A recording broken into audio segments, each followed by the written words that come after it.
The red light goes dark. Not dramatically. Not with a click anyone reacts to. It simply fades, leaving RCA Studio B half swallowed by shadow. Elvis Presley sits perfectly still. No guitar in his hands, no lyric sheet on the stand, just the quiet hum of equipment cooling down after hours of nothing that works. Chips Moman glances at the clock on the wall. He doesn't raise his voice. He doesn't need to. "Elvis, we're out of time. You've got 1 minute to give me something real, or we shut this down." The words don't echo. They settle. The air feels heavier, as if breathing suddenly requires effort. No one moves. No one coughs. This isn't the silence of anticipation. It's the silence of people who know a line has been reached. Elvis doesn't answer. He stares at the floor, jaw tight, shoulders slumped, not like a star, but like a man cornered by his own choices. For years, he's filled rooms with sound. Tonight, he has nothing prepared, and everyone knows it. Slowly, he lifts his eyes, not toward the microphone, not toward the producer, toward the space in between. "You want a song?" he says quietly. "Then don't stop me when it hurts." That's when the room changes. Because in the next 60 seconds, Elvis doesn't try to write a hit. He doesn't perform. He doesn't protect the image the world loves. He reaches for something he's been hiding for years. And what comes out doesn't sound safe. It doesn't sound polished. But it sounds true. What happens next shocks the people in the room and quietly changes how Elvis will be heard forever. Then the story pulls back to show how he ended up here, with only 1 minute left. Let us know where you're watching from, and we hope you enjoy the story. In the early months after he came home from the army, Elvis Presley looked to the outside world like a man who had lost nothing. His face was still on magazine covers. His name still opened doors before he ever touched the handle. Checks arrived on schedule, sometimes before the ink on the contracts had dried. Hollywood treated him like a reliable machine. Show up, smile, sing 3 songs, kiss the girl, walk away richer than before. It was a system built to reward obedience, and Elvis played his part well enough that no one stopped to ask whether he wanted to. The trouble was quiet. It didn't announce itself as rebellion or anger. It lived in the pauses between takes, in the way Elvis lingered too long after the director called cut, as if he had forgotten where he was supposed to go next. The film sets were bright, almost aggressively so, lights bouncing off polished floors and carefully painted backdrops. Everything looked permanent, but none of it stayed. One movie blurred into the next, each soundtrack packed with songs written to offend no one and mean very little. They sold well. That, more than anything else, made them impossible to escape. Colonel Tom Parker liked to say that success was a form of protection. As long as Elvis stayed profitable, the world would leave him alone. Parker's voice carried certainty, and Elvis had learned to trust it years earlier, back when that certainty had felt like a lifeline. Now it sounded different. Not wrong, never wrong, but closed. There was no space in Parker's plans for hesitation or hunger. Risk was an enemy. Curiosity was a liability. Elvis signed where he was told, because the alternative was chaos, and chaos had a price that no one could calculate. By the mid-1960s, the routine had hardened. Wake up, drive to the studio, record songs he hadn't chosen, act in films he wouldn't watch, repeat. The money stacked up faster than he could spend it. The applause came on cue. Yet something essential had slipped out of reach. Music, once the thing that had pulled him forward, now waited patiently at a distance, like a friend he kept postponing a difficult conversation with. He rarely complained, but when he did, it was never in public. Late at night, with the house quiet and the television turned low, Elvis would sit with musicians he trusted and talk without performance in his voice. In 1966, during one of those private moments, he said something that landed heavier than he expected. He told them he was afraid people would remember him as an actor who sang, not a singer who had something to say. No one laughed.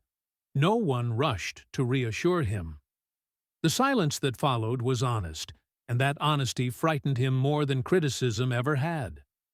The radio made things worse.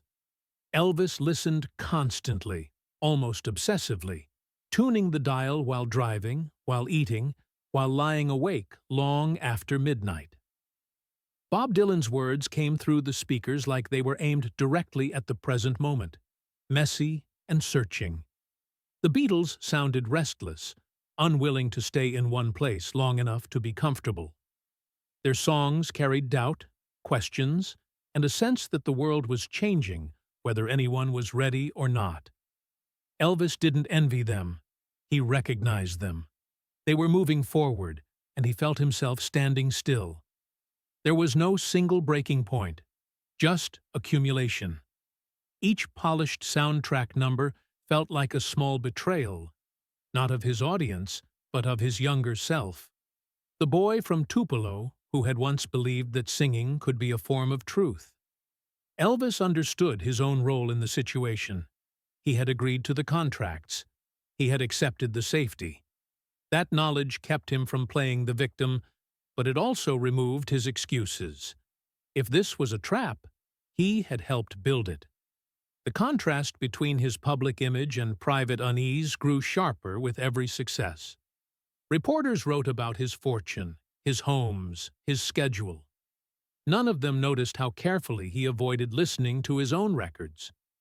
None of them saw the way he leaned forward when unfamiliar songs came on the radio, like someone trying to catch a distant signal before it disappeared. By 1967, the fear had taken shape. Not panic, clarity. Elvis understood that continuing as he was meant slowly erasing the part of himself that had made the rest possible. The world didn't demand that he change. That was the cruelest part. It was entirely possible to go on like this forever and be celebrated for it. One evening, alone with the radio humming softly in the background, Elvis made a decision that didn't feel brave or dramatic. It felt necessary. He knew he would either find a way to be heard again, not as a product but as a person, or he would accept that the voice people loved was no longer his own. The thought settled in quietly, but once it was there, it refused to leave.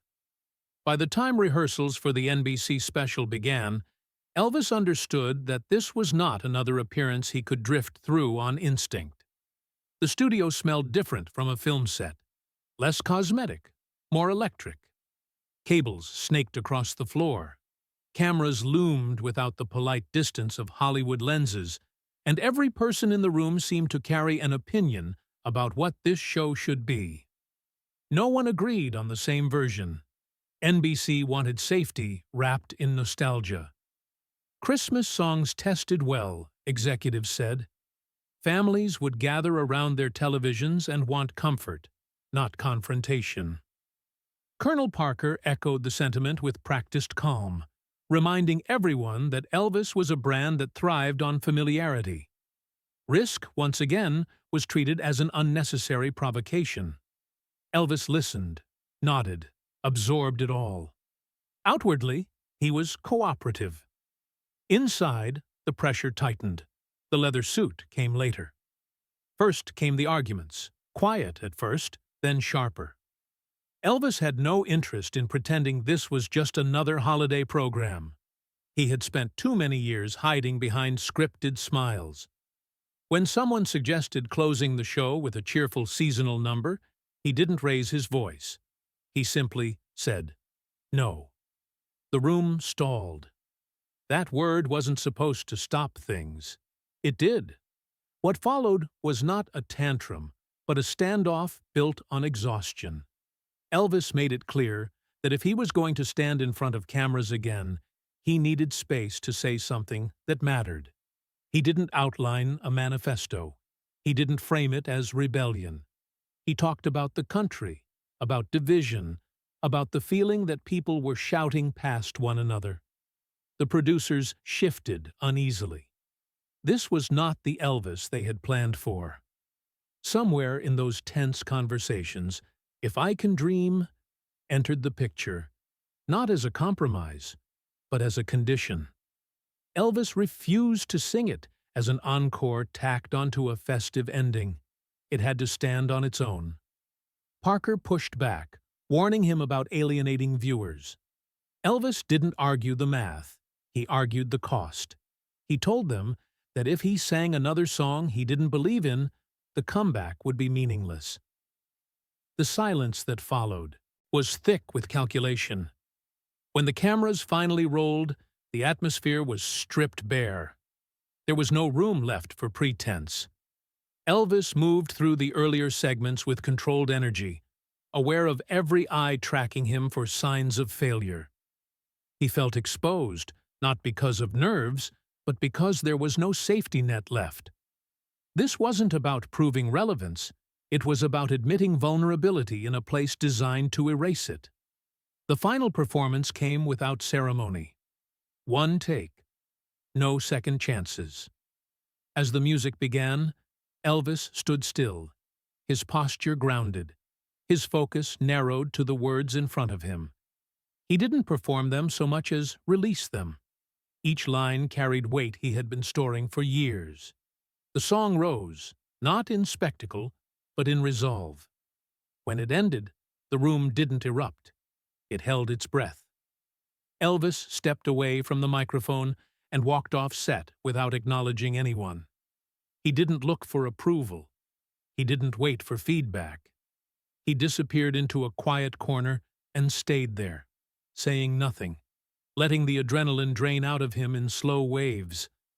Those few minutes mattered more than the applause ever could have. The broadcast changed everything and nothing at once. Viewers saw a man reclaiming his voice. Elvis felt something more complicated. He hadn't triumphed. He had exposed himself. Later, when people congratulated him, he accepted it politely, but without celebration. To those closest to him, he admitted the truth in a single sentence. Now they had heard him. And that meant there was no way back to comfortable lies. The relief was real, but it came with a sharper edge. This kind of honesty demanded consequences. Elvis understood that the door he had opened wouldn't close easily. For the first time in years, he felt awake and dangerously unprotected. When the night finally ended, he wasn't thinking about ratings or headlines. He was thinking about what it would take to keep going without retreating.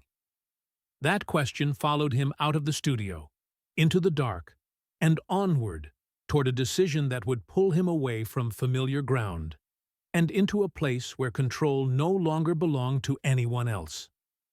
Memphis did not welcome Elvis like a spectacle. It didn't need to. The city carried him the way a memory carries weight, quietly, without ceremony. American sound studios sat low and unassuming, nothing like the polished rooms he had grown used to. The walls were worn, the equipment functional rather than impressive. There was no sense of arrival, no signal that something important was supposed to happen here. That, more than anything, made it possible. The sessions were scheduled for night hours, not out of romance, but necessity.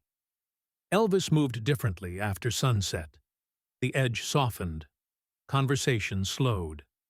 The world felt less like an audience and more like a room with the lights dimmed low enough to tell the truth. Chips Moman understood this instinctively. He didn't greet Elvis with reverence or expectation. He treated him like a working musician who had come to do a job. No mythology required. There was an unspoken agreement in that room. No Colonel Parker. No intermediaries. No voices reminding Elvis who he was supposed to be. The musicians were local, seasoned, alert but not intimidated. They listened more than they talked. When Elvis spoke, it wasn't to give direction. It was to unload what he had been carrying. Between takes, he talked about fatigue, not physical, but existential, about how being called the king had slowly turned into a costume he couldn't take off, about the tension tearing through the country, the things people refused to hear from one another. Race came up. Fear came up. The conversations weren't organized or inspirational. They were raw, sometimes circular, sometimes unfinished. No one tried to resolve them. The recordings crept forward without urgency. Songs were tested, abandoned, returned to. Elvis sang deeply but cautiously, as if checking whether honesty would hold if he leaned into it. Some takes were powerful and empty at the same time.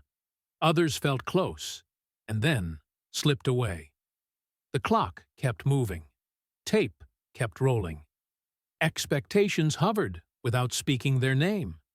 At one point, in the middle of a promising session, Elvis raised his hand and stopped the band.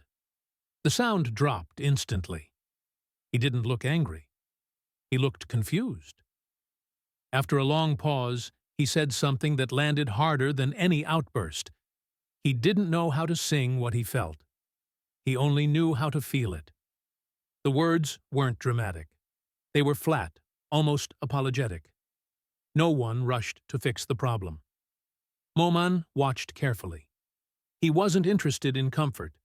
The label had given them a window, not a sanctuary. Time was bleeding away, and everyone knew it. Hits were expected. Results were mandatory. Another failure would be filed quietly and punished later.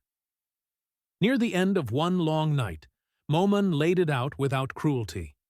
The studio time was nearly gone. The company wanted something undeniable. This wasn't a threat. It was reality. Elvis absorbed the message without protest. He had lived with deadlines long enough to recognize a real one. There was no speech about legacy, no vow to deliver greatness. He just sat there, eyes unfocused, listening to the hum of the room. Something in him shifted, not toward inspiration, but toward surrender. The pressure stripped away whatever was left of performance. Someone mentioned time. Someone else glanced at the clock. The room felt smaller, tighter. Elvis stood without a plan and walked toward the piano. He didn't announce himself. He didn't ask for silence.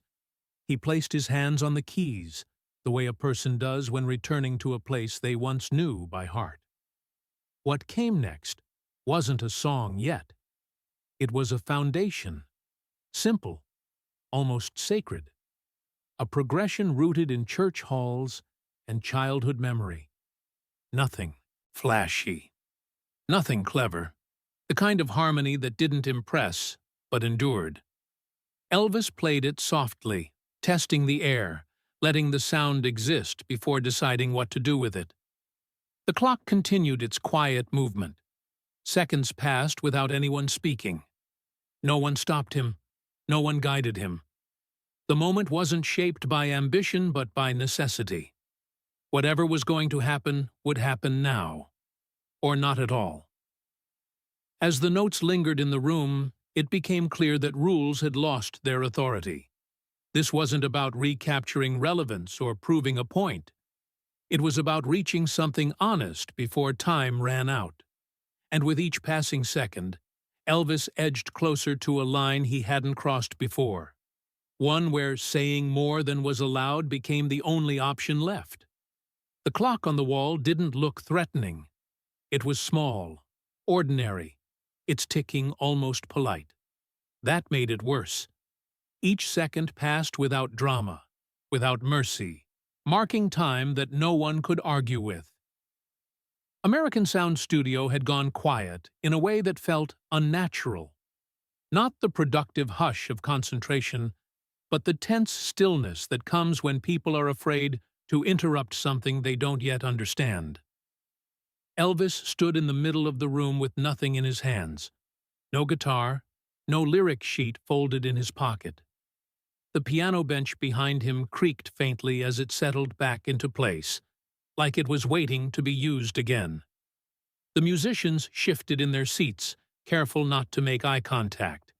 They had been playing for hours, nights blending together, energy thinning out. Everyone knew what the moment meant. Studio time was bleeding money. The label was impatient. This was supposed to end with something usable.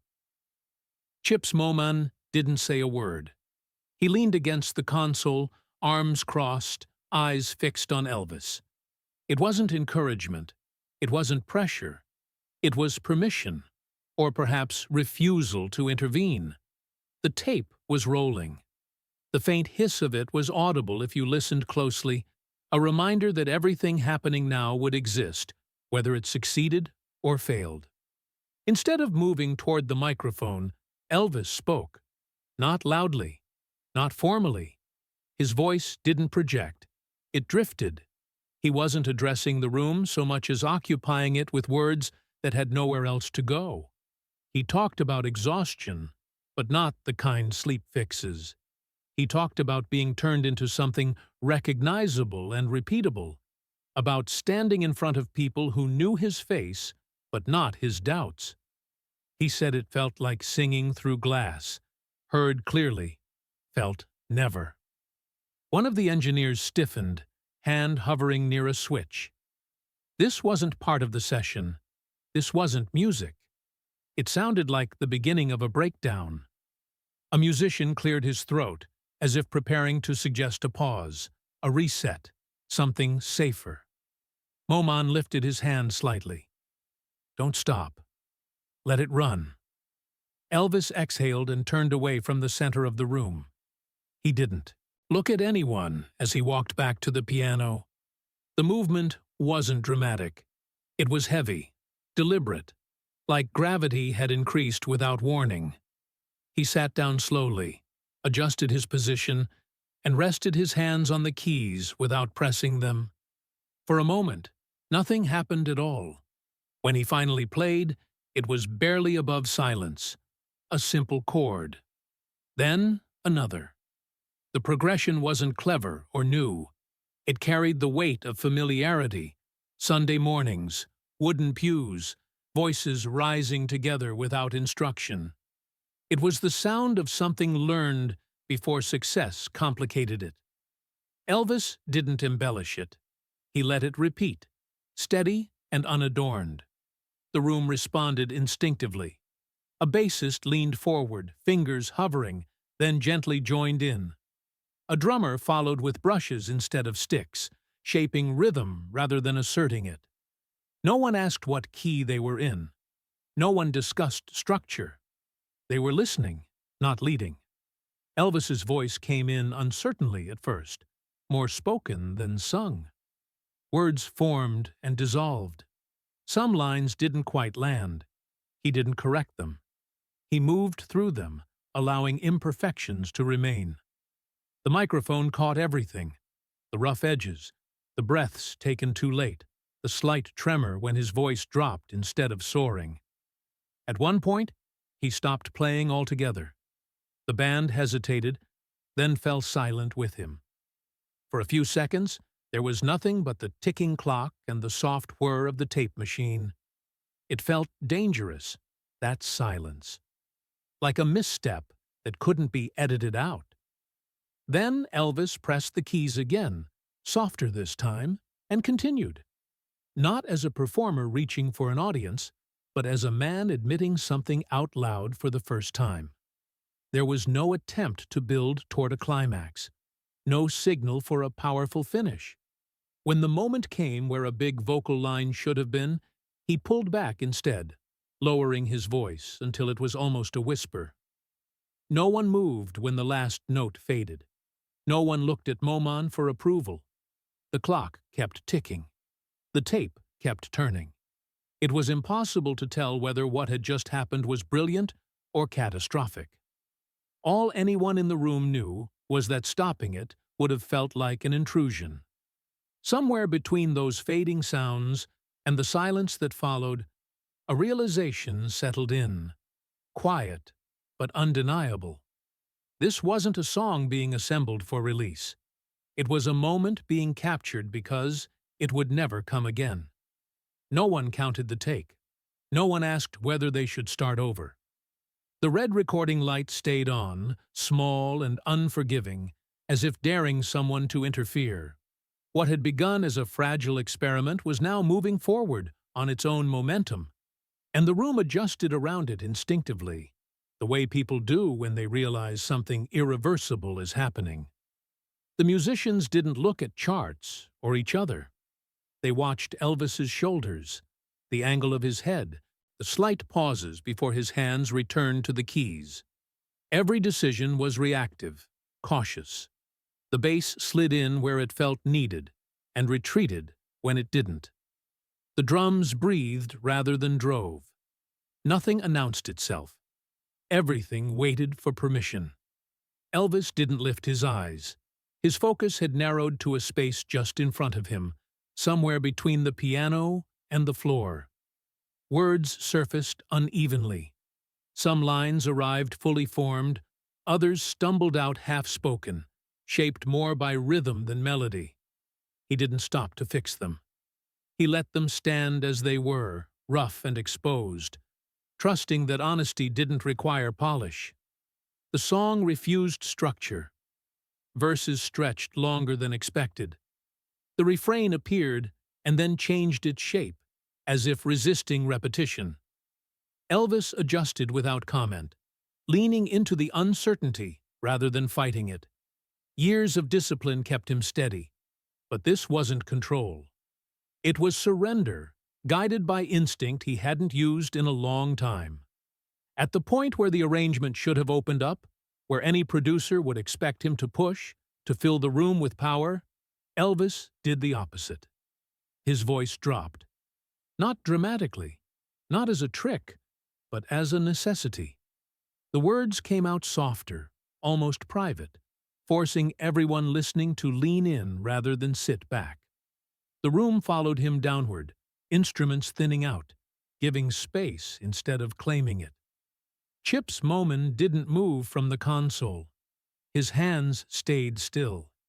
He had seen performances that impressed, recordings that checked every commercial box. This was something else entirely, and interfering now would have been an act of fear. He watched the meters, not for perfection, but for truth. They didn't spike. They hovered, restrained, alive. There was a moment when Elvis faltered, not musically, but emotionally. His hands paused on the keys mid-phrase, the sound collapsing inward. For a fraction of a second, it felt like the whole thing might disintegrate. No one filled the gap. No one rushed to rescue him. That silence wasn't empty. It was attentive. Elvis inhaled, steadied himself, and continued. The line that followed wasn't strong in a traditional sense. It wavered. It cracked at the edge. But it carried something undeniable. Intent without disguise. He wasn't reaching outward. He was speaking inward and allowing the microphone to overhear. When the final chord faded, it did so without resolution. No dramatic ending. No signal that this was the place to stop. Elvis's hands lifted slowly from the piano, as if separating from it required effort. The room remained frozen. No applause, no exhale of relief. Just the low hum of equipment, and the knowledge that whatever judgment came next would be inadequate. Someone shifted their weight, then thought better of it. Another musician reached instinctively for a cigarette and stopped halfway. Moman waited a few seconds longer than necessary before, finally, cutting the tape. The click echoed louder than it should have. No one asked how it sounded. No one suggested another pass. The uncertainty hung in the air, sharp and unresolved. What they had captured might never be used. It might cause problems. It might confuse people who expected something easier. But it couldn't be undone. And as the silence settled back into the room, the question no longer felt like whether it was good enough, but whether letting it exist would change everything that came after. Morning stripped the magic out of everything. The same tape that had felt alive in the darkness now lay on a conference table under fluorescent lights, its plastic reel unmoved, its contents reduced to an agenda item. The building smelled of coffee and paper, not sweat and electricity. Windows were uncovered. Time moved differently here, measured in schedules and projections, not instincts. The first playback began without ceremony. An assistant pressed a button. Chairs shifted. Pens were readied.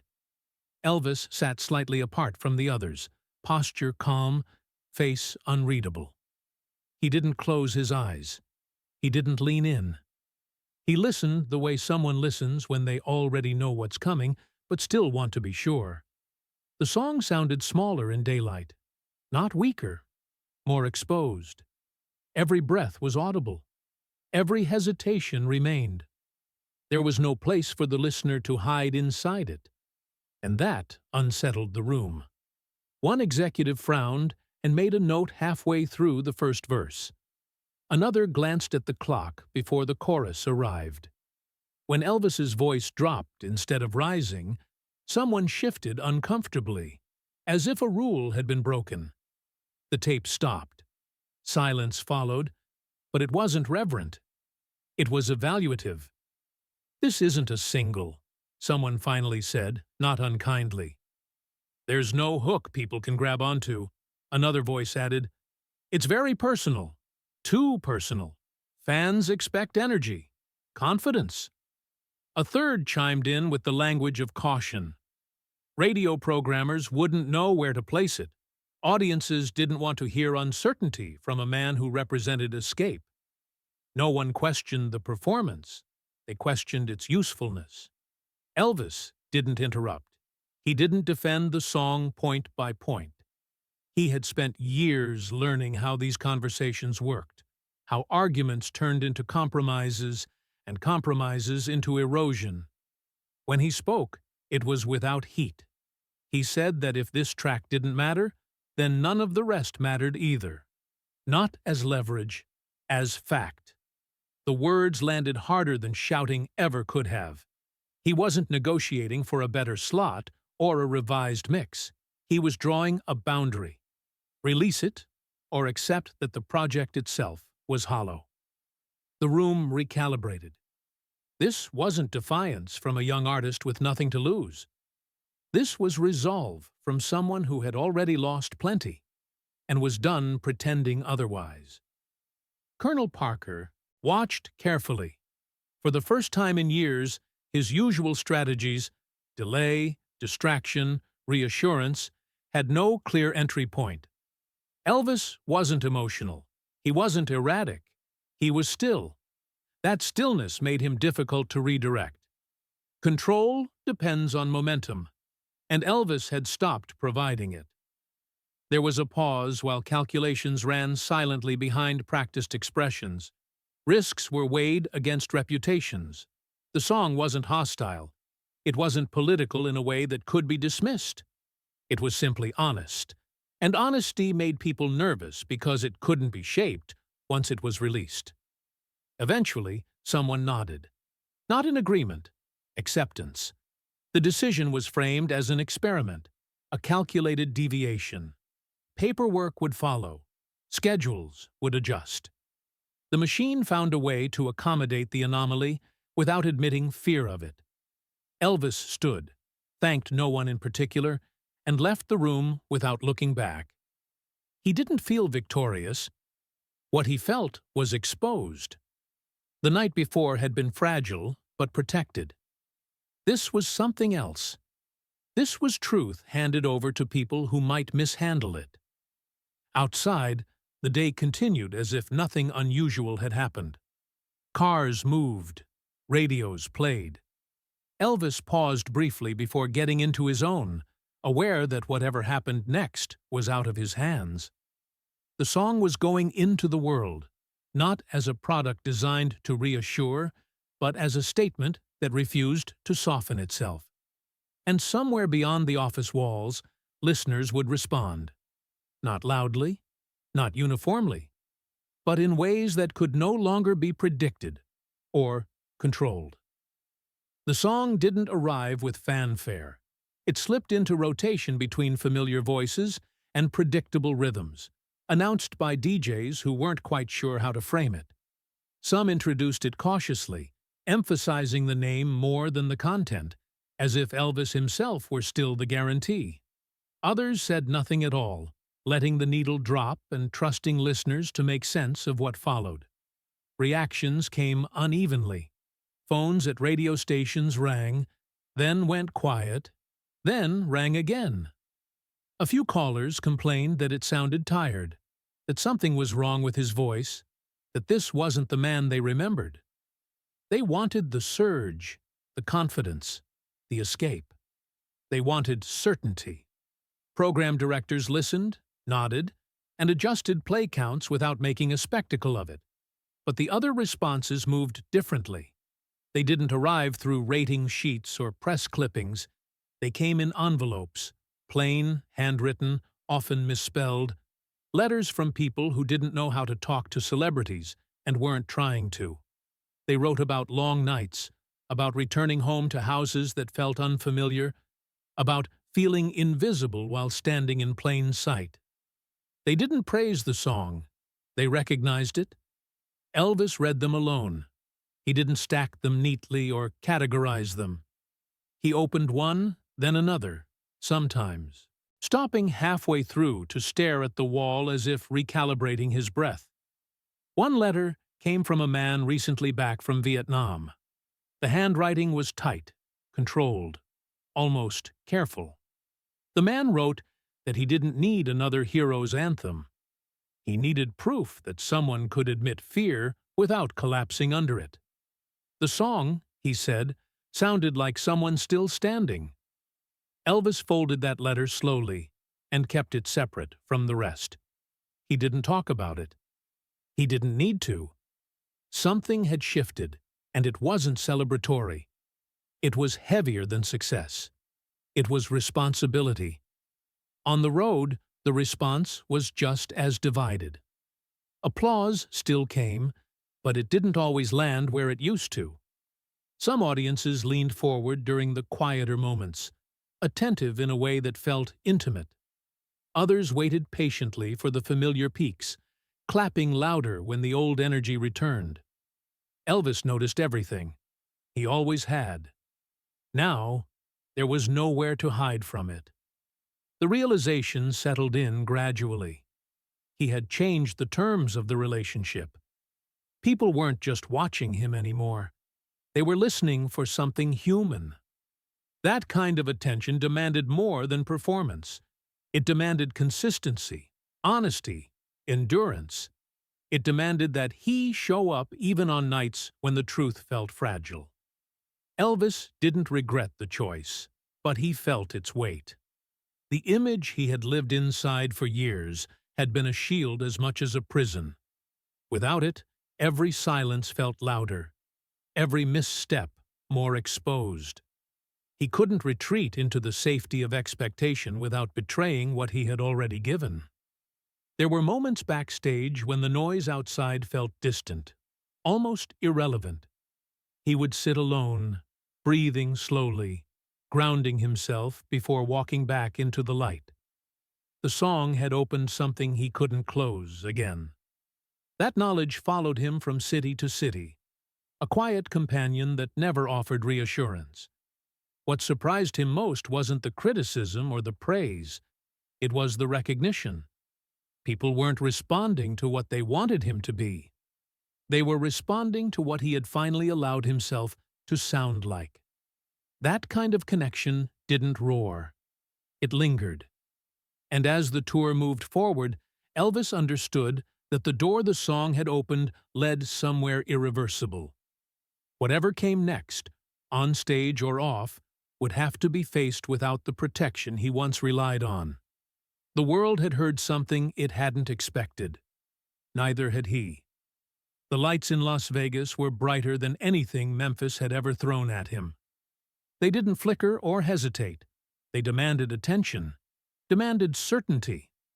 The stage was built to elevate him, literally and figuratively, framed by orchestras, spotlighted to erase doubt.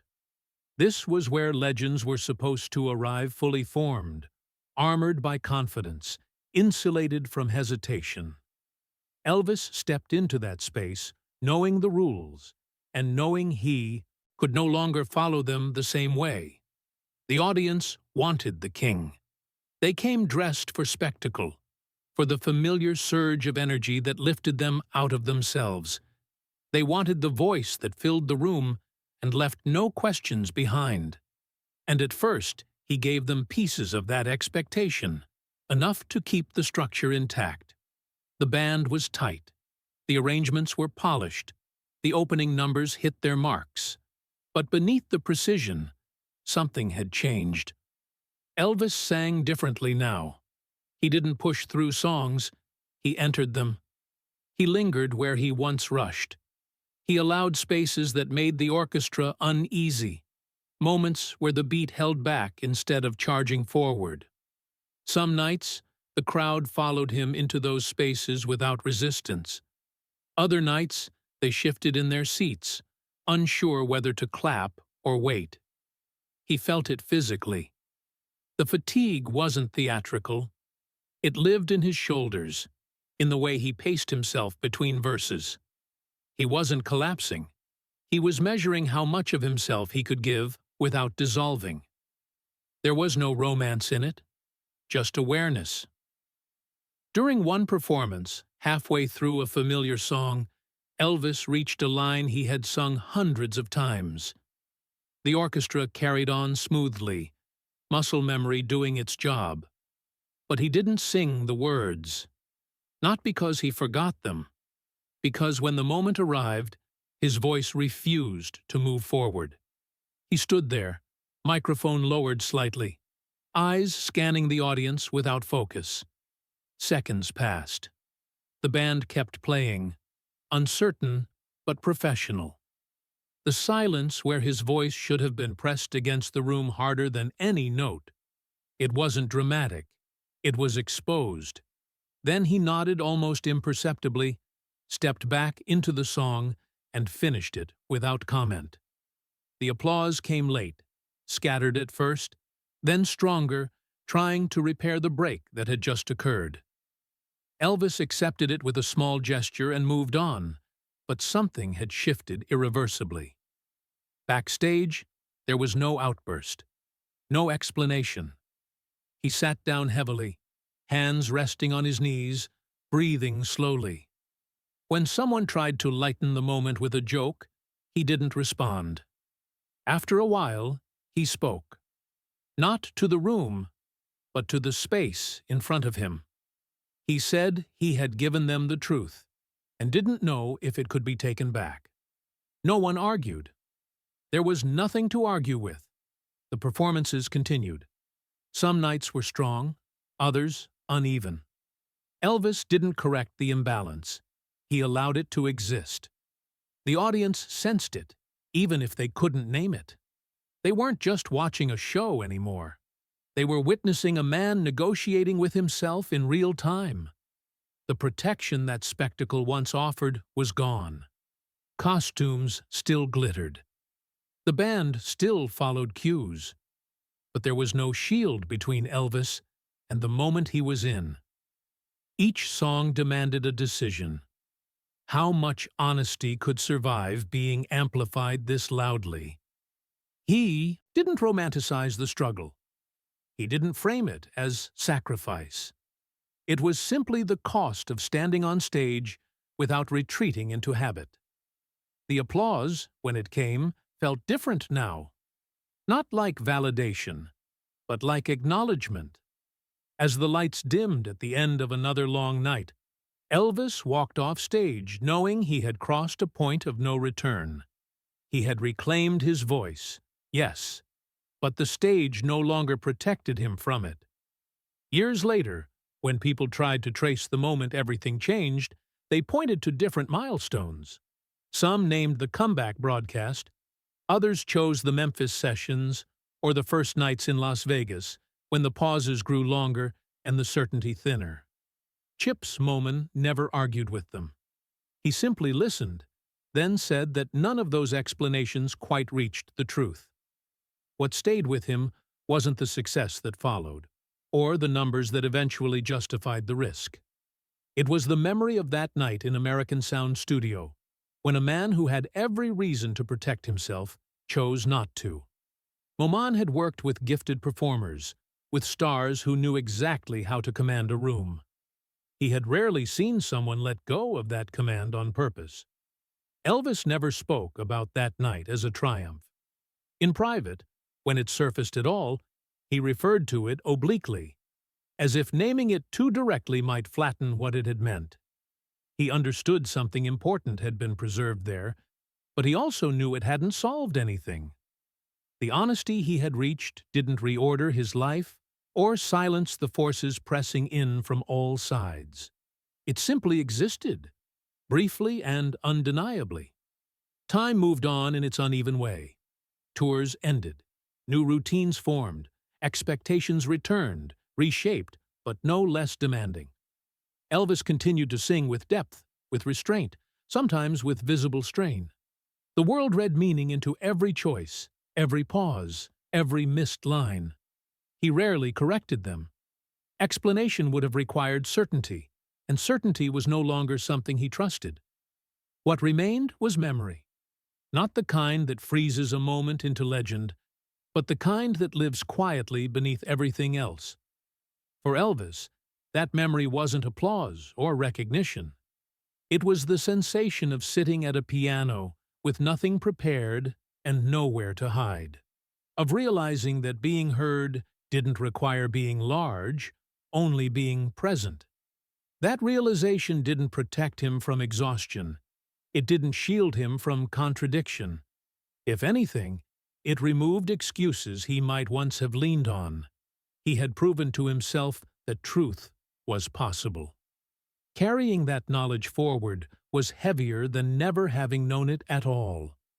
In later years, when the pace slowed and reflection came more easily, the value of that minute, those 60 seconds when time seemed to narrow to a single choice, grew clearer. Not as redemption, not as salvation, but as evidence. Proof that even inside machinery built to smooth edges and erase doubt, a human voice could still break through unchanged. Moman once said that it was the only time he had seen a star stop trying to be great. He didn't mean small. He meant unguarded. The distinction mattered. That night didn't save Elvis. It didn't simplify what followed. It didn't offer a clean arc or a comforting ending. What it did was preserve something fragile, the ability to speak without disguise, even if only briefly. And maybe that is what endures, long after the noise fades and the arguments quiet down. Not the image, not the title, but the question left hanging in the silence afterward. What remains when time is taken away? But you are given 1 minute of truth?